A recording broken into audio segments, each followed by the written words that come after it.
శ్రీ సత్యసాయి జిల్లా పుట్టపర్తిలో స్వాతంత్ర్య దినోత్సవ వేడుకల నిర్వహణ ఏర్పాట్లను వేగవంతం చేయాలని జిల్లా కలెక్టర్ టిఎస్ చేతన్ అధికారులను ఆదేశించారు.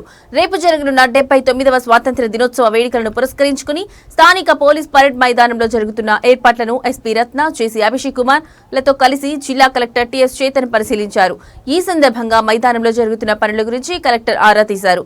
వేదిక, డెకరేషన్, పబ్లిక్ అడ్రసింగ్ సిస్టమ్, సాంస్కృతిక ప్రదర్శనలు, ప్రభుత్వం అమలు చేస్తున్న సంక్షేమాభివృద్ధి కార్యక్రమాలకు సంబంధించి ప్రజలకు తెలియజేసే విధంగా వివిధ ప్రభుత్వ శాఖల ద్వారా శకటాల ప్రదర్శన, స్టాల్స్ ఏర్పాట్లు తదితర అంశాలపై అధికారులకు కలెక్టర్ తగు సూచనలు జారీ చేశారు.